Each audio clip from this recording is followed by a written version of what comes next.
Bonjour à tous et bienvenue sur le podcast Au mieux de ta forme. Aujourd'hui, j'ai le plaisir de faire cette fois-ci une vidéo avec Fabien Malgrand.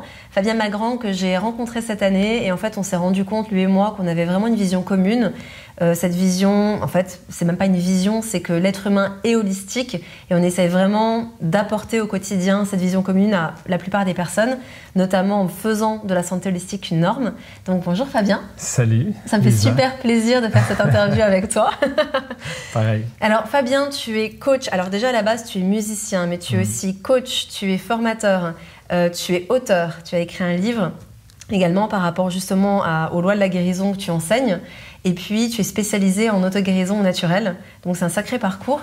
Et est-ce que tu peux nous dire un peu plus quelles ont été les étapes de ta vie qui t'ont amené à ça ? Eh bien, j'ai eu la chance d'avoir une petite santé.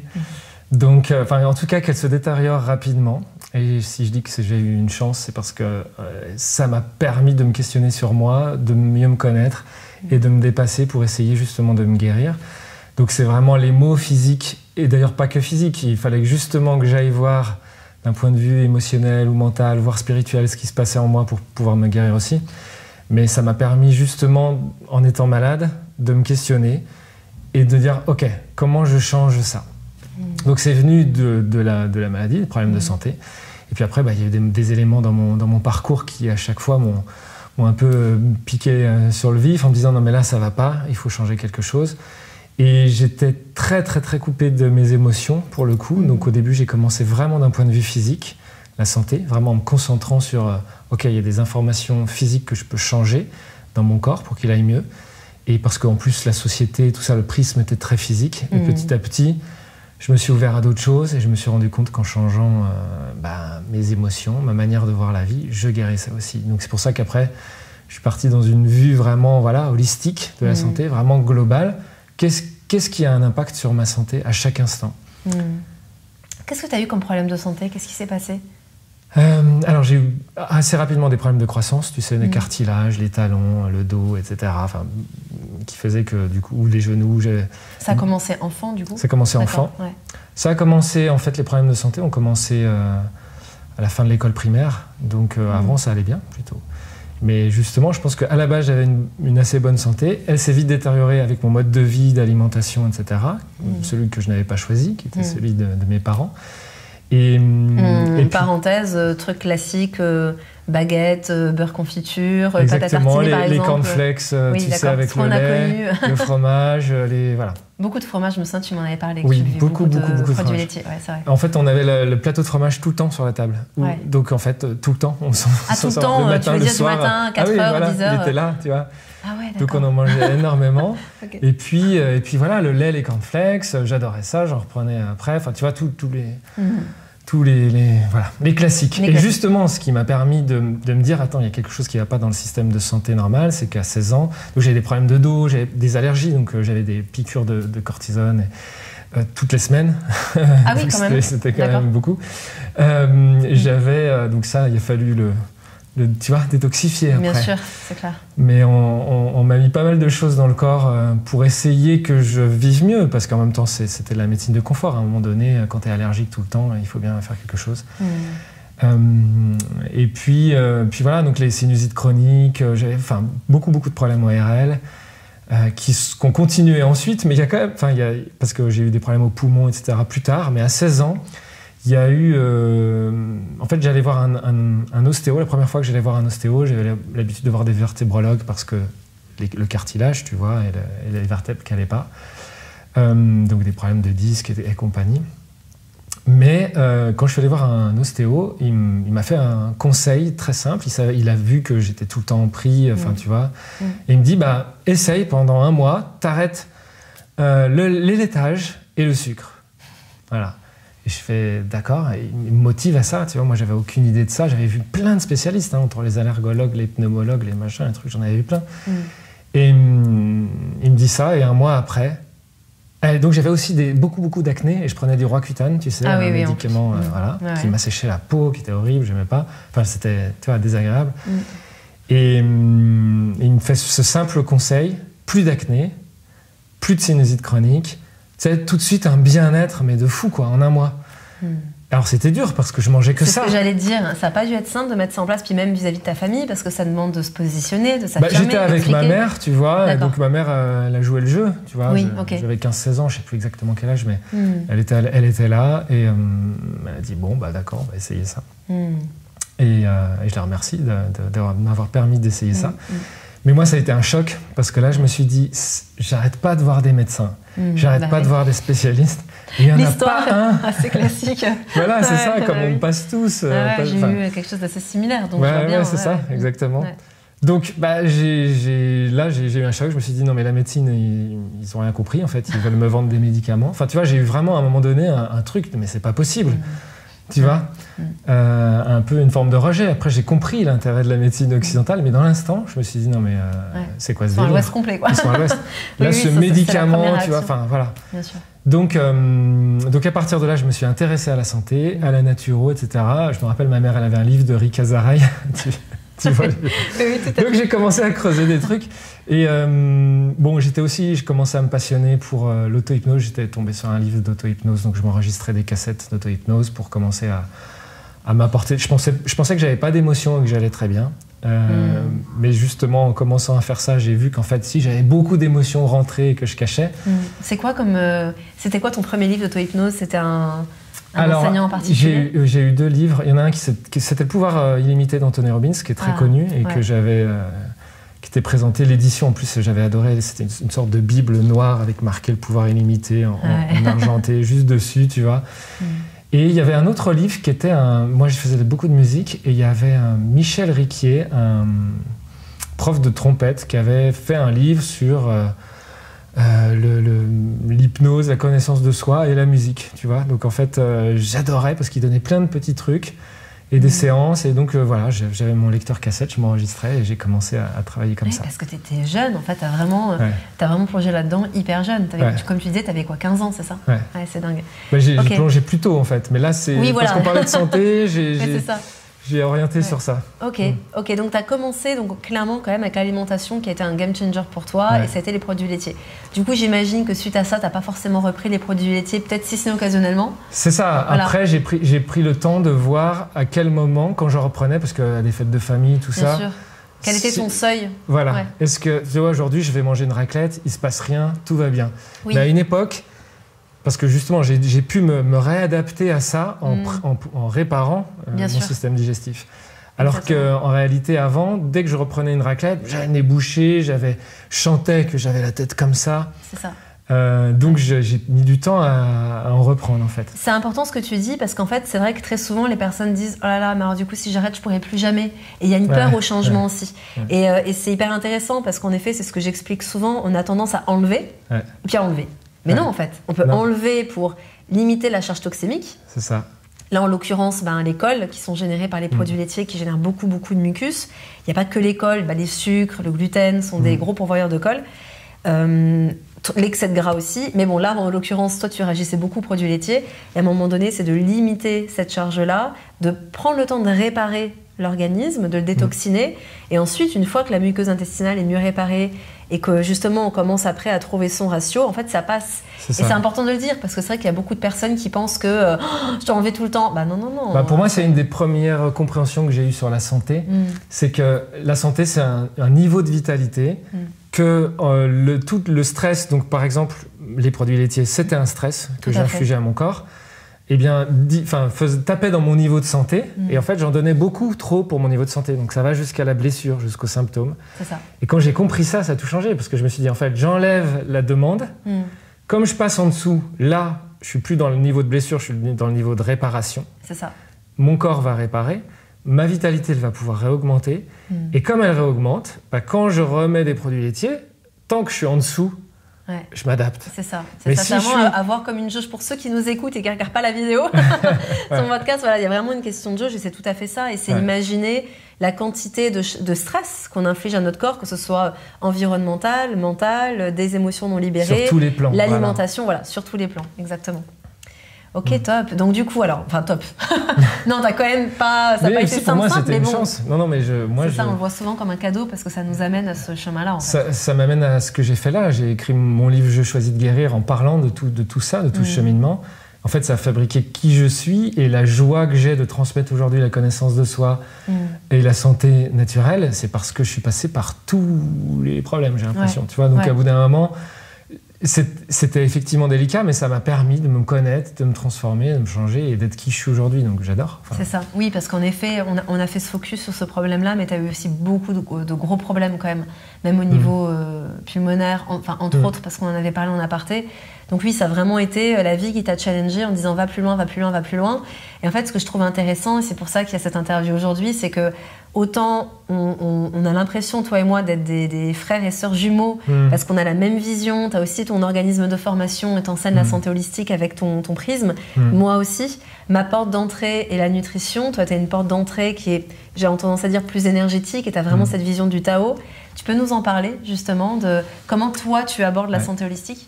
Disons que je me suis questionné, justement, quand j'ai changé mon alimentation et que je guérissais pas de tout. Je me suis dit, il y a d'autres aspects. D'ailleurs, j'ai oublié des aspects physiques, je suis parti dans d'autres plans. Et après, je suis revenu sur d'autres aspects physiques, comme le fait de se renforcer, qui est banal, mais par rapport au froid, au chaud, les muscles, la musculation, etc. Enfin, il y a plein d'autres choses qui renforcent ton corps physique. C'était pas seulement le changement alimentaire qu'il fallait imaginer, mais à l'époque, je suis resté sur l'alimentaire. Après, je suis allé visiter d'autres aspects. Je me suis interrogé.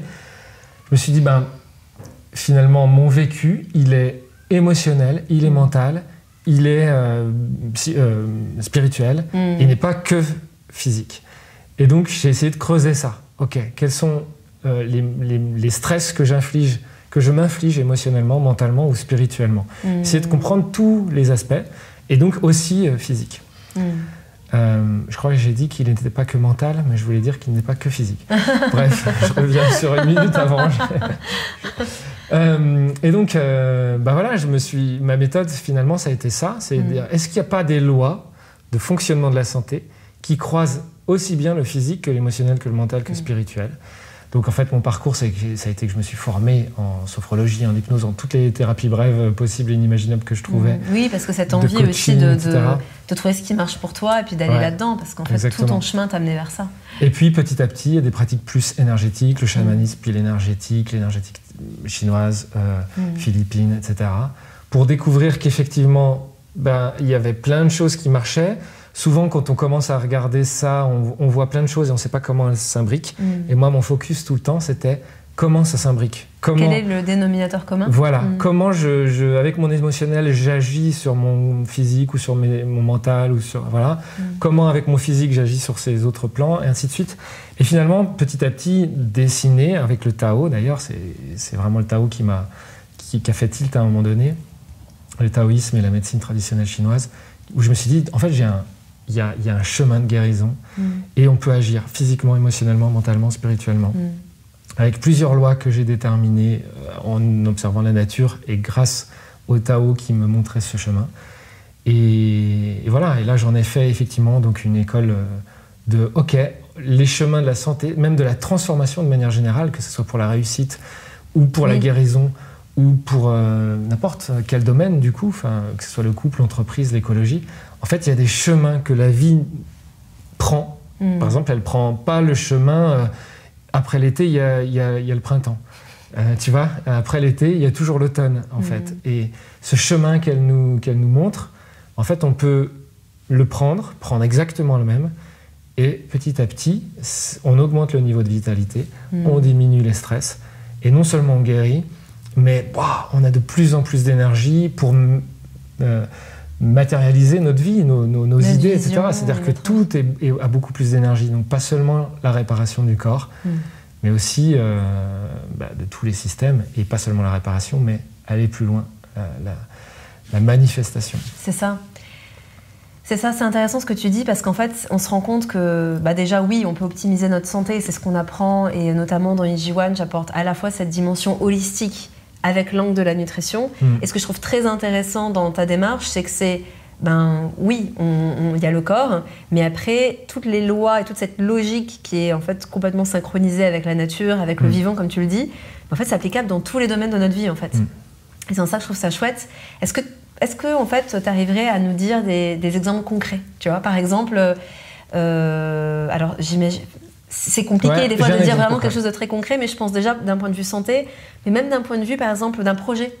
Tu vois, par rapport à ces lois et à cette logique. Bah, tu vois, je sentais ta question et j'ai un exemple concret. Pour moi, par exemple, il y a une des lois de la guérison, c'est la loi de la pureté.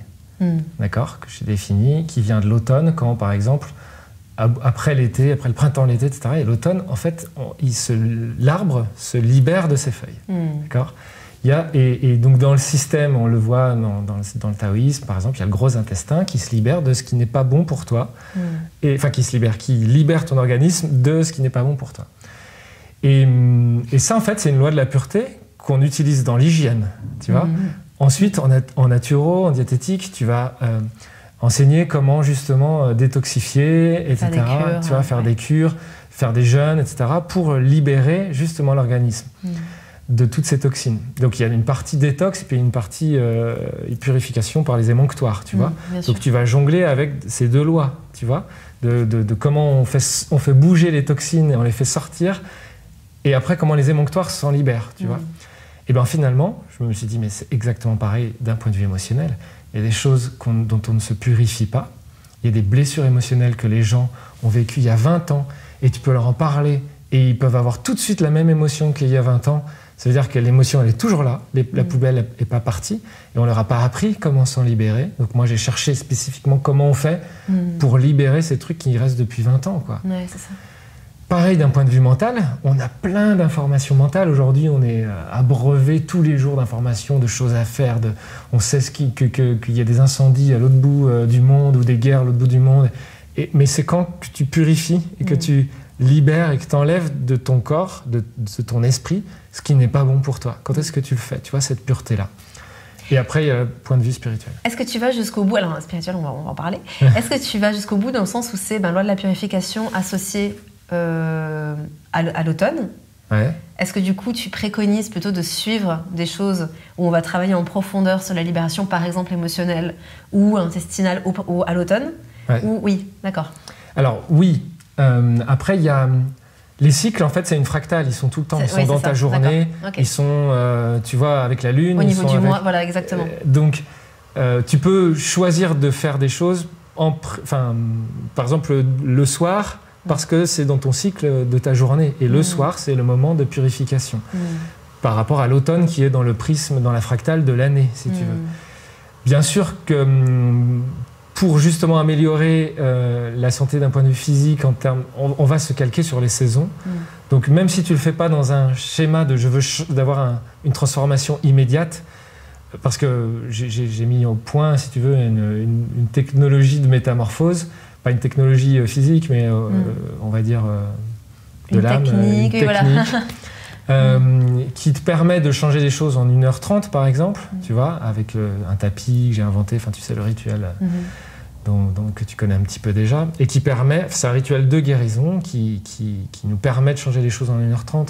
Mais maintenant, ton organisme, si tu veux aller insister pendant plusieurs jours, aller vraiment à fond dans une transformation profonde qui crée là, ensuite la métamorphose, et peut-être il faut que je précise pourquoi j'utilise ces mots-là, je vais le faire juste après, eh bien tu le fais sur une période, et cette période-là, fais-le quand la nature t'aide. Tu vois, l'énergie de la nature, tous les fruits, les légumes, tout ce qu'elle fait, etc., c'est justement te proposer la détox à ce moment-là. Donc, fais la détox. Et si tu vivais avec les saisons, si tu n'étais pas coupé à vivre dans une ville, dans un environnement climatisé, toujours abrité, etc., c'est ce que tu ferais naturellement. Bien sûr. Là, nous, par choix de confort, on s'est coupé et finalement, là où on croyait que la technologie, la santé, etc., allait faire qu'on allait être toujours en bonne santé, on n'y arrive pas. Notre santé moderne n'est pas arrivée à faire ça. Pourquoi ? Parce qu'on s'est coupé, on est allé dans le confort, on s'est coupé de la nature. Et donc, on enlève les symptômes. À chaque fois qu'il y en a un nouveau, on remet un médicament pour enlever encore un symptôme. Mais on n'augmente plus la santé, on la baisse à chaque fois. C'est ça.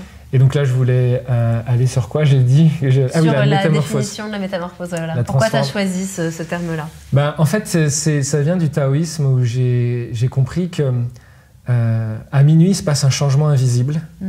Ou le 21 décembre, il se passe un changement invisible aussi, qui est à peu près le même, mais dans une autre fractale. C'est que le soleil revient, mais ça ne se voit pas. D'accord ? Quand est-ce que ça se voit ? à 7 h du matin, à l'aube, tu vois. Et donc en réalité, c'est ça la métamorphose. Il y a la transformation qui est invisible, qui peut être lente comme l'hiver. Quand tu te dis, c'est long, mais en fait, il y a toujours le printemps, quoi qu'il arrive. Et si tu penses ta santé comme ça, tu as un peu plus de patience et d'endurance parce que tu te dis, ok, je fais des changements qui sont invisibles, qui n'ont pas d'effet immédiat. Parce que par exemple, si je suis là en niveau de stress et que je suis là en niveau de vitalité... Donc très haut en niveau de stress et très bas en niveau de vitalité. Voilà, pour ceux qui ne regardent pas. Eh bien, si je diminue les niveaux de stress, on ne voit rien pour l'instant. On voit, tu vois, c'est étape par étape. J'enlève un petit peu, mais il n'y a aucun changement parce que c'est encore très haut. Ouais. Et puis j'enlève un petit peu et c'est encore très haut. J'enlève un petit peu, c'est encore très haut, mais un peu moins haut, tu vois. Et au bout d'un moment, ça arrive au même niveau. Ouais. Et là, la réparation va pouvoir commencer. Quand ma vitalité passe au-dessus de mon niveau de stress. Là, la réparation commence et la réparation, elle va commencer par... Enfin, le corps, il va commencer par ce qui est le plus important pour lui, pas forcément ce que tu désires. C'est ça. C'est-à-dire si toi, c'est ta peau que tu aimerais qu'il guérisse vite, mais que lui, il considère que c'est d'abord le foie ou le poumon, bah, il va d'abord faire le foie ou le poumon, ça se voit pas, mais pour lui, c'est plus important pour le corps. Donc, tu vois encore pas tout de suite la métamorphose, mais elle finit par s'installer. Et quand elle s'installe, boum, en fait, tu as fait un changement de fou. C'est ça. Et ça, je le vois dans tellement de pathologies pour tellement de monde. C'est le principe du vivant en fait, et c'est qu'une question de balance. C'est le vivant. Et c'est logique. Et en fait, c'est vrai que quand on commence non plus à voir le symptôme ou la maladie à travers du prisme, ok, c'est tel organe, c'est tel système, mais vraiment avec cette manière globale et au-delà de l'aspect systémique, parce que c'est quelque chose qu'on voit beaucoup en naturopathie, c'est quelque chose qu'on voit beaucoup aussi en médecine chinoise. On va essayer de trouver la cause. Ok, on nous parle beaucoup de la cause et j'en parle souvent. Mais là, c'est aussi juste à un moment donné se rappeler que c'est aussi une question de niveau. Et ça permet aussi de se dire, ok, je fais confiance à ces lois du vivant, je fais confiance à ce qui est bénéfique à mon corps. Et très souvent, il nous donne des signes quand même, parce que même si on n'a pas forcément, si je reprends l'exemple de l'acné, on n'a pas tout de suite l'acné qui s'améliore, on va avoir une meilleure digestion, on va avoir un meilleur sommeil, on va se sentir plus équilibré émotionnellement. C'est ça. D'où l'intérêt d'avoir un carnet de bord, etc. Je me souviens en consultation, j'aimais bien faire ça. Des fois, les personnes me disaient... alors, c'était pas ça pour le coup, parce que j'ai plus l'exemple, mais ça pouvait être j'ai toujours des boutons. Ok, mais vous avez toujours des migraines? Ah bah non, c'est vrai que j'en ai plus. Et au niveau du sommeil, vous rêvez toujours à 3 h du matin? Ah bah non, c'est vrai. Donc vraiment, s'il y a des praticiens qui nous écoutent, je pense que vous le savez déjà, mais prenez des notes. Parce que souvent, on a tendance à faire le focus sur ce qui ne va toujours pas mieux. Par contre, on oublie ce qui va mieux, et ça, c'est tellement important, parce que c'est bon signe, et ça montre que les choses avancent. Exactement. Et donc, c'est ce que tu disais. Donc, au début, c'est la transformation, et après, la métamorphose. C'est ça, donc transformation où... ça se transforme et ça bouge mais ça se voit pas. Et la métamorphose, c'est ça y est, ça se voit, c'est visible. Et comme pour rebondir, peut-être pour finir sur ton exemple, en fait, il y a, tu vois, si tu vas chez l'ostéo et que tu dis j'ai mal au dos, comment vous êtes fait ça? Question, tu vois, banale. Il dit j'ai voulu porter un truc et là je me suis coincé le dos. Et ça, c'est pas une cause, c'est un déclencheur. Exactement. La cause, c'est que ton dos il est pas assez musclé, pas assez adaptable, pas assez souple pour porter ce truc à ce moment-là, dans cette position-là. C'est ça. Tu vois, plus la charge émotionnelle du moment. Mais c'est ça. Voilà, mais pourquoi il n'est pas assez adaptable? Parce que peut-être en même moment, tu es en train de te penser que tu en as, tu vois, ras-le-bol, plein le dos, etc. Et donc, en fait, il y a tout plein de stress. Enfin, tu vois, toute une demande d'adaptation. Pour moi, un stress, c'est ça. C'est une demande d'adaptation. Alors que ta capacité d'adaptation est beaucoup plus faible. C'est ça. Donc, il y a un moment qui est déclencheur. Mais on sait bien, et c'est ça la résilience finalement, pourquoi certaines personnes vivent des traumatismes et en font une force et changent le monde avec le traumatisme qu'ils ont vécu, et d'autres finissent par se suicider, se déprimer, etc. Pourquoi? C'est juste que ce traumatisme a été beaucoup plus fort que leur capacité à s'adapter. Mais que s'ils avaient plus de vitalité pour s'adapter, ce traumatisme, il était plus facilement digéré. Et on passe à autre chose. Et finalement, c'était même pas un traumatisme, c'était ça me donne une force. Enfin, tu vois, tout à fait. Oui, c'est ça. C'est quelle est aussi la vision qu'on porte sur la chose après coup. Aussi, exactement. C'est pour ça que le choix des pensées, justement, derrière, c'est aussi une demande d'adaptation. Si toute la journée, tu te rappelles que tu as vécu un traumatisme, que tu mérites pas d'être aimé, que ceci, que cela, évidemment, c'est une demande d'adaptation. Si, à l'inverse, toute la journée, tu penses... et c'est pas une question de pensée positive pour dire d'être positif alors qu'en fait tu te caches les émotions. Il faut aller voir ces émotions et justement les purifier. Ça revient avec l'histoire de la pureté avant. Mais après, ok, maintenant qu'est-ce que je choisis de penser? Bien sûr. Et c'est pour moi, c'est ça finalement. C'est pour ça, pour moi, c'est ça la médecine du futur. C'est juste rappeler aux patients, aux clients. Donc moi, je préfère dire clients parce que patients, c'est ceux qui patientent et qui sont pas responsables. J'aime bien dire les consultants, ils viennent nous consulter en fait. Ouais, ou si tu veux. Ouais, les consultants, c'est joli. Et il y a, en fait, ils deviennent responsables. C'est ça. Parce qu'on leur dit, ok, tu vas pouvoir augmenter ton niveau de vitalité d'une certaine manière, baisser tes demandes d'adaptation d'une autre manière, et derrière, tu auras la santé. Exactement. Et pour moi, c'est ça la médecine du futur. On a complètement oublié ça. Et donc, en fait, dès qu'on a un problème, on va prendre un médicament qui enlève ce symptôme, mais qui n'augmente pas notre vitalité et qui diminue pas notre stress. Donc, au final, il va falloir prendre un autre médicament dans 6 mois et un autre truc. C'est ça. C'est-à-dire qu'au fur et à mesure, on diminue en effet notre vitalité et ça nous rend complètement dépendants et non responsables et libres en quelque sorte aussi par rapport à ça. Ça nous libère de notre pouvoir en quelque sorte. Donc là, l'idée, c'est que ce soit, peu importe... en fait, c'est ça qui est beau, je trouve. Et c'est pour ça que tu es là dans ce podcast. C'est... on est de plus en plus, et je trouve qu'en ce moment, je connecte de plus en plus avec des personnes qui ont cette vision de maintenant, en fait, il est temps de responsabiliser les gens. Il y a, malheureusement, moi j'ai longtemps, au début, quand j'ai commencé à lutter contre la désinformation et ce problème de comment on démêle le vrai du faux, mais en fait, s'il y a autant de vrai de faux, c'est parce que plus tu es dans le doute, moins tu sais ce qu'il faut faire et plus tu es manipulable. Et donc, quand tu es manipulable, tu vas aller beaucoup plus vers la solution de facilité ou faire confiance à une personne qui est gage d'autorité.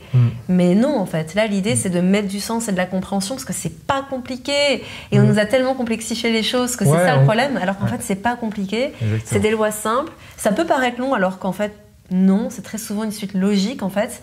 Il faut juste trouver des praticiens qui sont à même d'avoir cette vision holistique. J'en parlais hier en conférence justement que je donnais à des professionnels de santé où je leur disais on ne peut pas être expert dans tout.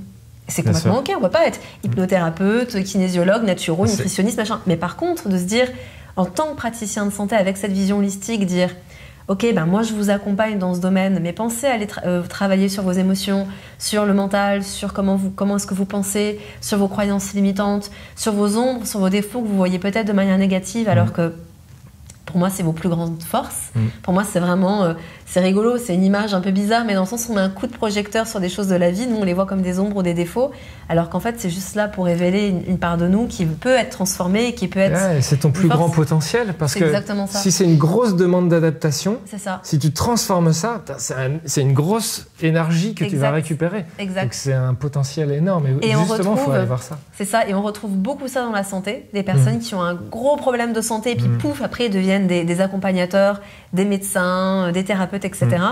Mais je le vois encore trop peu. Bon, peut-être parce que je suis dans la santé, mais je trouve que je le vois encore trop peu sur d'autres aspects.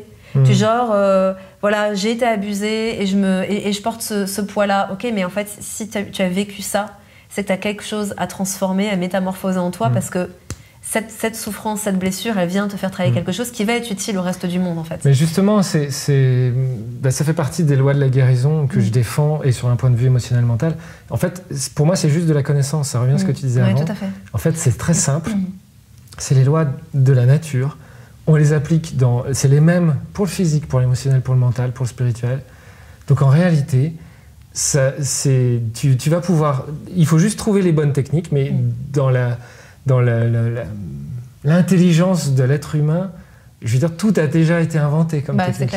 Il suffit juste que tu connaisses le chemin, que tu t'ouvres et que quelqu'un, justement, un coach de santé, c'est pour ça que je forme des gens, c'est pour qu'ils aient justement ce pilier-là, qui disent, tiens, toi, en fait, ce qui est nécessaire, tu vois, si on voulait être efficace, c'est agir là-dessus. Exactement. Et pour agir là-dessus, j'ai une technique. Et si je ne l'ai pas parce que je pense que quelqu'un l'a fait mieux que moi, je t'envoie vers quelqu'un. Mais là, ça fait des vrais généralistes de santé. Exactement. Et c'est ça pour moi. C'est des coachs. Pour un généraliste de santé, c'est une sorte de coach ou de mentor de comment tu vas faire pour récupérer ta santé. Et je t'aide au quotidien. Et elle va venir forcément. Ça peut être long selon le niveau... dans lequel tu es allé, et si tu as vraiment abîmé ton corps, il va peut-être avoir des fonctions qu'il est plus capable, tu vois. Mais j'ai envie de finir par une note d'espoir, parce que souvent les gens disent « Ouais, mais moi c'est trop tard, je suis allé trop loin et c'est pas possible ». Et en fait, mais moi je vois tellement de toutes sortes de pathologies où les gens s'en sortent très bien. Et moi le premier, je suis « Ah ouais, donc en fait, rien tout est possible. En fait, tout est possible. » C'est ça, ouais. Tu vois, ça m'a convaincu d'abord pour moi, mais de le voir ensuite sur les gens, c'est fou. Et comme tu dis, les gens qui sans doute d'ailleurs nous écoutent, sont sur ce chemin-là. Tous les thérapeutes qui se forment au bout d'un moment, c'est pour ça qu'il y en a de plus en plus, c'est qu'ils ont découvert qu'en faisant un petit changement dans leur vie, ils ont soigné quelque chose, ils se disent mais tout le monde devrait accéder à ça. Voilà, bien sûr. et donc tout le monde fait ce chemin-là et les consciences se réveillent. Top. Je terminerai juste sur peut-être comment est-ce qu'on pourrait se rendre compte à quel point c'est applicable dans tout dans la vie. Ouais. Donc par exemple sur un projet, tu vois, ça pourrait être intéressant qu'on ait... si on reprend la même loi de la pureté dans un projet, c'est... Sachant qu'il y en a 10 au total. Oui, il y a 10 lois. Okay. Voilà. Il y a 10 lois. Mais donc... Oui, non, mais c'est très bien. En prenant l'exemple de la pureté, bien sûr. Oui. Si on garde celle-ci, tu vois, tu prends le projet, tu dis, OK, est-ce que mon projet, il y a des choses qui sont impures, c'est-à-dire des choses qui ne sont pas l'identité du projet. Ça veut dire quoi, impur? Parce que finalement, la pureté, c'est quoi? C'est juste que je suis censé filtrer dans mon organisme. J'ai un système digestif, un système immunitaire, etc., qui permet de filtrer ce qui est moi de ce qui n'est pas moi. De ce que je peux utiliser pour fabriquer moi et de ce qui ne va pas arriver à me fabriquer moi. La différence entre le soi et le non-soi. Exactement. Ouais. Et donc ça, je vais faire pareil à mon projet. Dans mon projet, je veux dire, il y a pas mal de choses qui sont arrivées. Est-ce que je me suis perdu dans ma mission première? Est-ce que c'est vraiment la mission que j'avais? Est-ce que ça sert la mission de l'entreprise ou du projet ou les valeurs? Est-ce que c'est en accord, ou est-ce que ça sert juste mon ego ou juste oui. mon plaisir, mais pas mon projet en tant que tel? Et que peut-être il y a moyen de trouver du plaisir ailleurs, dans un domaine qui sert mon projet, si tu vois. Donc on peut prendre une entreprise qu'elle ait une personne ou 1000 employés. On va regarder qu'est-ce qui est purement toi, est-ce que tu tiens vraiment ta mission et comment tu peux faire un processus de purification. Donc, en revenant en arrière sur ce que j'ai ingéré. Exactement ce que j'ai fait il y a quelques mois. Même pas 2 mois. De vraiment faire ce travail de purification à un moment donné en se disant ok, en fait, ça peut servir ma mission, mais j'y prends pas de plaisir. Donc, c'est pas aligné. Ou alors, ok, en fait, c'est un truc qui m'éclate, mais fondamentalement, ça va pas vraiment servir la mission, c'est pas la priorité. Donc, soit c'est reporté, soit c'est annulé. Et oui, en fait... C'est le minimalisme. On se sent tellement mieux quand quelque chose est minimaliste. Que ce soit une pièce où, tu vois, il y a des choses de qualité, mais pas trop. C'est ça. Et c'est pareil dans notre business. Il y a tellement de facilité. Tu vois, surtout quand les gens ils commencent à se former comment vendre en ligne, par exemple. Et là, tu as tous les coachs de la Terre qui te disent tu peux faire ça sur Instagram, tu peux faire ça sur Facebook, tu peux faire ça sur YouTube, tu peux vendre comme ceci, comme cela, tu peux passer des coups de fil, tu peux... Attends. Tu vois, là, c'est plus minimaliste, tu te sens perdu et ça sert plus ton projet. Si tu as une idée claire, efficace, c'est quoi ta mission, c'est quoi vraiment ton projet, tu veux aider tout le monde ou tu veux aider plus les ados ou plus les enfants ou plus... Avec qui tu te sens le plus à l'aise. Tu sais, tu fais le tri. Et en fait, de limiter, ça va t'apporter de l'énergie. Oui, parce qu'il y a un focus et toute ton énergie, toute ton intention est focusée sur ça. Et elle est beaucoup plus pertinente. Et ça me fait penser même à la santé. J'avais toujours tendance à dire, mais je pense que toi c'est pareil, on ne va pas tout révolutionner du jour au lendemain. On commence par une chose, on va peut-être se concentrer, si au début on se rend compte que le gros game changer c'est la nutrition, concentre-toi sur la nutrition, parce que de toute façon, en améliorant ta nutrition, il y a des choses qui vont bouger sur le plan émotionnel, mental et autres. Donc c'est d'avoir déjà un focus. Ça me fait penser au livre The One Thing, qui est vraiment un livre d'entrepreneur. Vraiment, c'est la chose. Et faites ça 4 heures par jour et rien d'autre pour des projets. Mais dans la santé, c'est pareil, quoi. À mon sens, le principal, c'est de bien cibler justement là où il va avoir le plus d'action. C'est la loi de Pareto. La loi des 80-20, 20% d'efforts pour 80% de résultats. C'est ça. J'en parle très souvent. Parce qu'il y a des gens qui mangent déjà plus ou moins bien, mais qui, en fait, tout leur problème, c'est un problème émotionnel qui date de quand ils avaient 5 ans. Et ça, ils ne veulent pas le voir. Et ils fournissent toujours des efforts supplémentaires dans la nutrition. C'est bien, mais ça fait un changement tout doucement. Minime, c'est ça. Minime. Alors que peut-être que s'ils allaient voir ce gros pavé qu'est l'émotion, ça change tout. Exactement. Et inversement, des fois, c'est justement la nourriture. Il faut faire un gros changement. Et hop, ça va. Et j'ai quand même remarqué très souvent que les personnes ne vont pas spontanément sur le gros, la grosse précipitation, tu vois. Donc c'est important quand même de l'entendre parce que des fois, j'ai beaucoup de personnes qui m'ont consulté qui justement étaient focus nutrition. Et c'est la grande frustration des nutrithérapeutes ou des personnes qui font que de la nutri. C'est que si à un moment donné, on n'est pas formé, ou ne serait-ce que si on n'a pas cette vision holistique, Bon, on se rend vite compte que le problème, il n'est pas nutritionnel. Et moi, très honnêtement, j'ai dû parler de nutrition peut-être 1 heure ou 2 aux personnes qui me consultaient.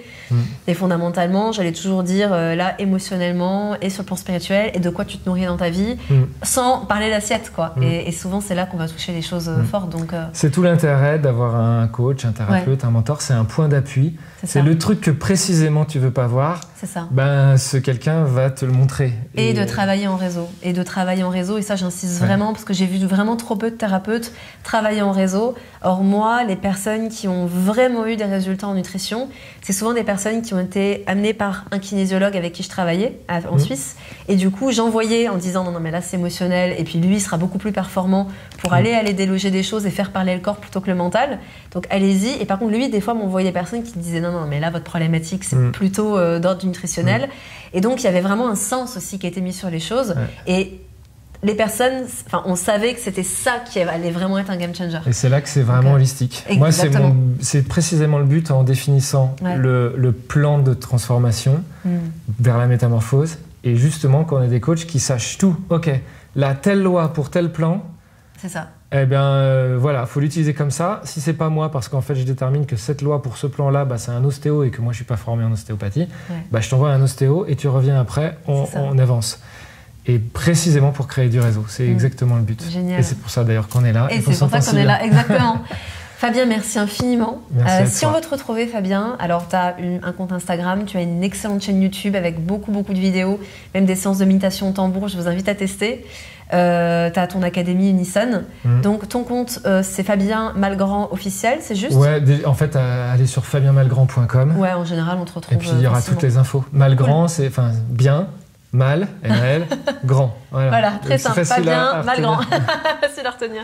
Génial. Merci beaucoup pour ce temps et tes partages. Et puis, je te souhaite le meilleur pour la suite de tes projets. Oui, merci. Toi aussi. Merci.